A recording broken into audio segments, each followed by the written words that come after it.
Hello, it's your favorite sports Unc here. Don't forget to hit that subscribe button to join the fastest growing community on YouTube. Remember, Nightcap doesn't happen without you. So please subscribe or you're going to make Ocho cry. Georgia Bulldogs down the Auburn Tigers 20-10. It looked to me, Ocho, that Auburn was getting ready to deal them a death blow. They were getting ready to go in, make it 17-0, because up until that point, Georgia had done nothing. They might have had 10 yards of total offense, but they got rejuvenated. They scored. Same thing that happened Monday night. Remember, Trevor Lawrence tried to go over the goal line. The guy knocked it out of his hand. Georgia recovered it, go down, get a field goal right before the half. And from that point on, they never looked back. Auburn, for whatever reason, Arnold was not able to get on track because I thought he played well early. But once that play happened, it's like all of a sudden he could not connect with his receiver. He was low, he was high, he was behind, he was in front of, and Georgia dominated. Georgia defense took this game over. Yeah, that's what that was. They took this game over, and I couldn't. I wanted to get number 52's name. That's a bad player. That D lineman. Hey, he the real deal. But he gonna be playing on Sundays. Yeah, when I look at a game like this, Unc, and it comes to Auburn playing a team like Georgia, you got to put them away. You got to keep your goddamn foot on the pedal all the way. No conservative plays, and obviously from the quarterback position, you have to be almost perfect to win a game like this because you know Georgia's built to be able to come from behind. They have the tools, they have the players, they have the coaching to be able to come from behind, and that's exactly what they were able to do tonight. They did. Look, like I said, and Chad, I don't know how you guys felt. I know a lot of you guys watched the game. Some of you guys was watching Texas A&M in Florida, or maybe the LSU South Carolina ball game. But watching this game, I really felt that Auburn was about to deal these guys a death blow. And that was second down. So if they get stopped there, they still get third down. And I don't know if Hugh Freeze goes for it on fourth down. But once that played, the momentum, it was like it's so deflating because you're so close from a momentum altering play because you're like, man, we about to go up 17-0 over what they're the number 10 team in the country, and we got them on the ropes because up until that point they had done absolutely nothing. They couldn't run it, they couldn't throw it. Even when you look at them now, 31 carries, 79 yards. Gunnar Stockton guys started making plays. He was 24-38 for 217, but they had done nothing up until they got that fumble at the goal line, and then they didn't look back because, like I said, they scored 20 unanswered points, and it spoils Cam Newton's jersey retirement. They stopped it, they replayed it. I don't care how you look at it. That was not a touchdown because as he's losing possession as he's about to cross. He doesn't have full possession of the football. You can't give them that. No, they called it on the field as a fumble. And replay evidence upheld the right call. That was a fumble. I know Auburn fans might not like it, but that was a fumble. And you just got to do. I'm sure the quarterback coach and Coach Hugh Freeze, the offensive coordinator, who is ever going to be dealing with the quarterback, they're going to say, "Son, we got to have the most important thing is ball security. You cannot turn. We cannot." We're not equipped. There are very few teams in college football, as we're going to talk about. We saw Oregon lose at home today to Indiana. There are very few teams equipped to fumble the ball at the go because it's such a deflating, it's such a demoralizing play, Ocho. We go from getting 6, possibly 7 points with the PAT to we get nothing, and then they go down and get a field goal. That's a 10-point swing. And now they got life. Now, as bad as they played for the entirety of the first half, they go into halftime feeling like they got momentum. And they get the ball to start the second half. So Kirby is telling these guys, that's a way to fight your ass off, guys. You hung in there. Give us a chance. You gave us a defense. Great job. You gave us a chance to stay in this ball game. Offense, now it's your turn. And they got momentum, and they got a touchdown, and they kicked a couple of field goals. But you can't. You cannot turn the ball over. You just can't.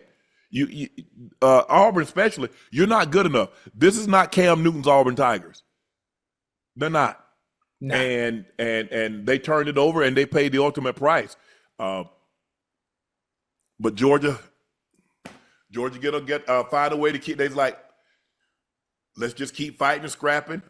They still got a couple of games to go. I think they still got Florida, but Florida, Florida is not the Florida we were thinking about. Ocho, the Indiana Hoosiers Hey, go in to that's crazy. Oregon and they come How? away with a 30-20 victory, snapping the Ducks' 18-game home winning streak, holding them to only 64 yards in the second half. The victory is Indiana's second ever against a top 5 opponent, joining the 1967 win over Purdue. It's the program's first road win over a top 5 opponent in program's history. History. Hey, Wow. listen, that's one of the few games I wasn't able to watch. Obviously, out here where I am in London, I was able to see a few games. The main games. I wasn't able to see the Oregon game. Please explain to me, with this being the one game I wasn't able to watch, Uh-huh. how in the hell did Indiana beat Oregon, which I think is much better in the trenches, much better at the skill position, and hold them to how many points in the second half? Shit, they held them to 64 yards. 64 yards. Wait, it must have been raining real bad, huh? It wasn't raining. No? Okay. I'm just I trying to mean, get Indiana had 2 guys that had 13 total tackles. They had 2 guys that had 8. They had 2 guys that had 8 tackles. Oh, they got after them, Ocho. Well, let's see. 3, 4, 5, 6. 6 sacks, 8 tackle for losses, 4 QB hurries. Jesus. That'll do it. They must have been blissing. They must have been blissing out the wazoo. They can get out there. Hey, to Pat McAfee, P. Mac, he picked it. Everybody else across the board went Oregon. Oregon. Pat McAfee, the only one picked Indiana to He win. picked Indiana. He knows something. He know ball. He know That ball. look, Indiana is like, we saw a little bit of this last year and we thought it was like an outlier. Man, they ain't gonna do that. They're like, we tried to show we for real. Mm-hmm. And they backed it up. They're backing up last year, following up, they consolidating in tennis. When you break serve, now you get to serve. Now Mm-hmm. can you consolidate it? Right. They're trying to consolidate last season with this season. And they're Mm-hmm. off to a great start. They're not no put. This is not the Indiana that, that I grew up. They had a few good players. Anthony Thompson, he came out with me, a running back. I think he Antoine had like the Randall. most rushing touchdowns, something like that. But this team is Antoine really, really Randall. good. Really, really good. It's gonna be. I don't know if Ohio State or Michigan's on their schedule, but they got a chance to go back, Ocho, to do it again. Yeah. Wait, what's Indiana record? 6-0, number 17 in the country. Do they have any other ranked opponents left on their schedule, or is it pretty easy from this point on? Ash, pull up their schedule. Let's see what they're looking like.